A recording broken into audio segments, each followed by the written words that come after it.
Otrā mājas kafejnīcu nedēļa piederēja Ziemeļkurzemes piekrastei, kas aizveda bagātīgā garšas piedzīvojumā. Saimnieki atzīst, ka peļņa tā viņiem nesot, galvenais satikt jaunus cilvēkus un parādīt savas ģimenes tradīcijas. Apmeklētāji to novērtē. Ļoti garšīgi paēdām gulašu zupu Sīgu ielā pie Uzītes, pēc tam mēs atbraucām šeit uz Vīnkalniem, Kaltenē, ēdām tīteņus un bulvardu. Bet no tā plašā piedāvājuma kāds bija, vai bija viegli izvēlēties, kur braukt? Šogad faktiski uzsvars tik likts uz bubertu, jo tas ir garšīgs. Kā atzīst Ivars Maķevits, mājas kafejnīcas ir ekskursija un reizē bauda vēdra. Interesanti, garšīgi un daudz tādu ēdienu, kādus mājās netaisīsi.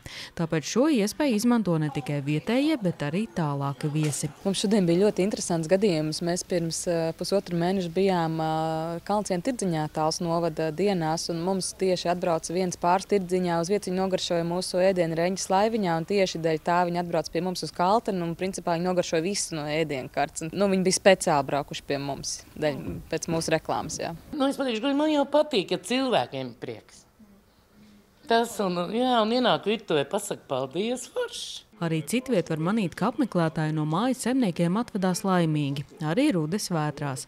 Saimnieks atzīst, ka pašā akcijas sākumā pieteikušies, lai atbalstītu iniciatīvu un piedāvājums būtu plašāks. Mirkli vājumā piekrītu, un pēc tam jau vairs nav, ko apsolīja, jādara, vairāk jāstrādā, tad jau vairāk pat citu neko nedomā. Ja laika apstākļi ir labāki, cilvēku vairāk. Sestdien gan lietus mijās ar sauli, tomēr šajā nedēļas nogalē interese liela. Tomēr arī Rudes Vētras uzsver, ka nedara to peļņas dēļ. Tu jau ar ko nevar rēķināties, tu jau nezini, cik būs to cilvēku. Sataisīt ļoti daudz kaut ko un domā, tik brauks, un ja neatbrauc, kur cilvēkiem liks viens zaudējuma. Ne?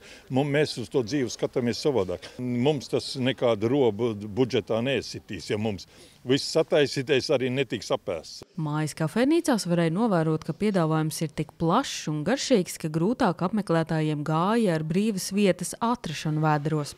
Tikmēr šajā nedēļas nogalē vēl priekšā mājas kafejnīcas Lībiešu krastā un Dundagas apkārtnē. Sanita Liepiņa, Terēze Matisone, TV9 Pakalni.